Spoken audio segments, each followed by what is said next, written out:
उम्दा, फॉर्मिडेबल और capable legal team, जिसके मेरे दो साथी यहाँ बैठे हैं, शुभेंदु भाई और सत्या भाई, और अमित भाई जो आज यहाँ उपस्थित नहीं है, लेकिन जिन्होंने इस मुकदमे की बहुत ही सुदृढ़ तरीके से जिरह करी है। आम आदमी पार्टी की एक पुरानी आदत है शूट एंड स्कूट। इनको लगता है ये किसी भी असत्य का सहारा लेंगे और उसके किसी भी प्रकार के कॉन्सिक्वेंसेस नहीं होंगे।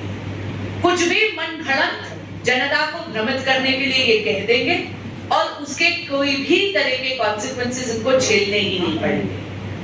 लेकिन मुझे बहुत खुशी है कि हमारे यशस्वी प्रदेश अध्यक्ष श्री वीरेंद्र सचदेवा जी के बरदस्त से मेरे बड़े भाई प्रवीण शंकर कपूर जी ने ये मुकदमा दायर करा और आज माननीय ACMM राउल्स एवेन्यू ने माननीय मंत्री आतिशी जी को समन करा है 29 तारीख के लिए। ये ऑर्डर मेरे समक्ष है और इसकी कुछ ऑब्जर्वेशंस मैं आपके समक्ष जरूर रखना चाहती हूँ। ये पहली बार नहीं है जब झूठ का सहारा आम आदमी पार्टी ने लिया है। कुछ तारीखें भी आपके समक्ष रखना चाहती हूँ। जनवरी 27, 2024 को एक पहला ट्वीट आम आदमी पार्टी के मुखिया दिल्ली के माननीय मुख्यमंत्री अरविंद केजरीवाल जी ने किया था। उसको माननीय मंत्री आतिशी जी ने अपने सोशल मीडिया हैंडल से रिपोस्ट भी करा और पार्टी ने भी किया। उसके संदर्भ में पैराग्राफ नंबर 16 में ऑनरेबल कोर्ट ऑब्जर्व करती है, in the considered view of this court are squarely illustration of defamatory comments and statements. इसका क्या अर्थ है? वो ये कह रही है कि कोर्ट के संज्ञान में जब ये बात आती है तो ये स्क्वेयरली डेफेमेटरी यानी मानहानि का मुकदमा इसमें बनता है। 27 जनवरी को जब उन्होंने ये मानहानि जैसी एक स्टेटमेंट या एक ट्वीट उन्होंने करा, उसके बाद दिल्ली प्रदेश भाजपा ने 30 जनवरी 2024 को ही एक पुलिस कंप्लेंट फाइल करी थी। मेरे मीडिया के बंधुओं को याद होगा कि जब पुलिस गई थी माननीय मुख्यमंत्री अरविंद केजरीवाल जी का दरवाजा खटखटाने और माननीय मंत्री आतिशी जी का भी दरवाजा खटखटाने, तो दोनों ने पुलिस के साथ कोऑपरेट करने से मना कर दिया था। दिल्ली भाजपा ने चैलेंज करा था कि यदि आप ऑपरेशन लोटस, जो आप इतनी कैलस तरीके से बोलते रहे, नाम दीजिए ना, इसकी जांच होनी चाहिए। लेकिन ना माननीय मुख्यमंत्री अरविंद केजरीवाल जी पुलिस के सामने आए, ना माननीय मंत्री आतिशी जी आए। उसके बाद इन्होंने अनेका प्रेस कॉन्फ्रेंस करी, लेकिन एक बार भी नाम उजागर नहीं करे।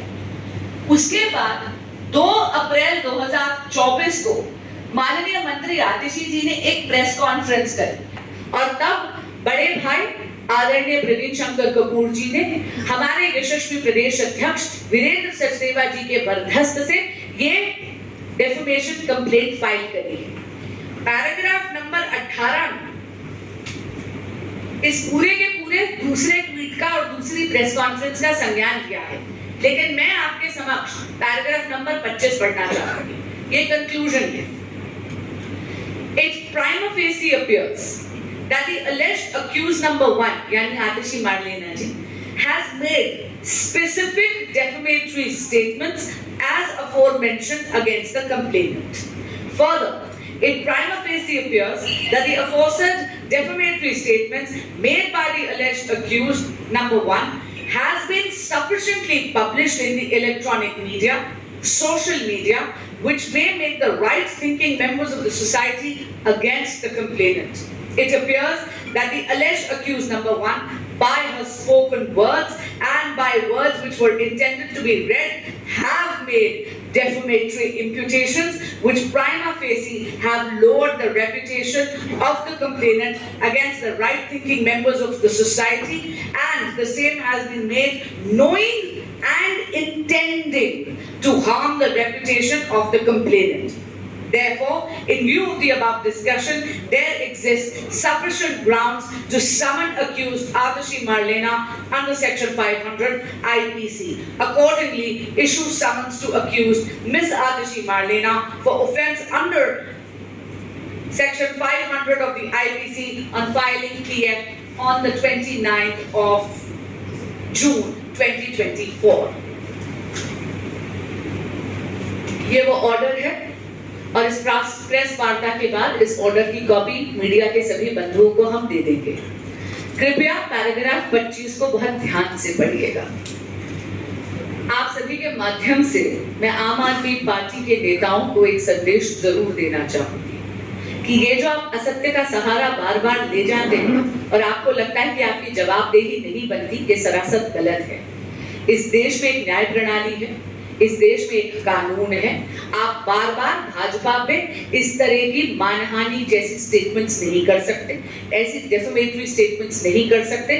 और यदि आपको लगता है कि आप झूठ बोलकर, मन घड़ंत आरोप लगाकर कुछ होगा नहीं, ये बिल्कुल गलत है। आपकी जवाबदेही बनती है और इस सबमिट ऑर्डर पर मैं कहूंगी सत्यमेव जयते। आतिशी जी को आकर अब कोर्ट के समक्ष अपना पक्ष रखना ही पड़ेगा। फैक्ट्स आप सभी के सामने रखना चाहता हूँ। ये जो मामला था करीबन 1 महीने से ये इसकी सुनवाई चल रही थी। 29 अप्रैल को सबसे पहले इसकी सुनवाई हुई थी और लगातार उसके बाद 2-3 डेट्स और हुए थे जब एविडेंस, प्री समनिंग एविडेंस का एक स्टेज होता है, जब हमारे जो गवाह हैं उन्होंने आके भी अपने बयान दर्ज कराए और उसके बाद फाइनली 1 हफ्ते पहले इसकी सुनवाई हुई थी। जो पूरे डेफमेशन कंप्लेन का जो बेसिस है मैं आपके सामने रखना चाहता हूँ।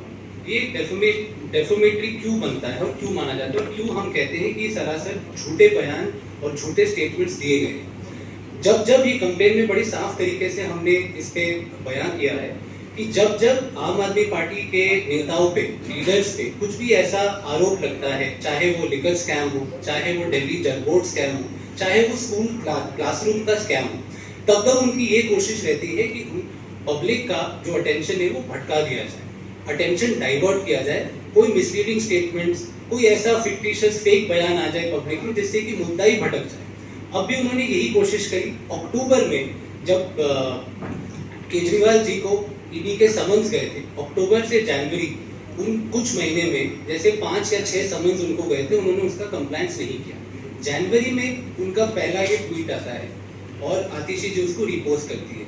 उसके बाद जब 1 अप्रैल को विजय नायर जो प्रमुख आरोपी है लिकर स्कैम में, उनका ये मीडिया रिपोर्ट में बयान आता है कि मैं तो रिपोर्ट केजरीवाल जी को नहीं करता था, बट आतिशी जी और सौरभ भारद्वाज जी को करता था।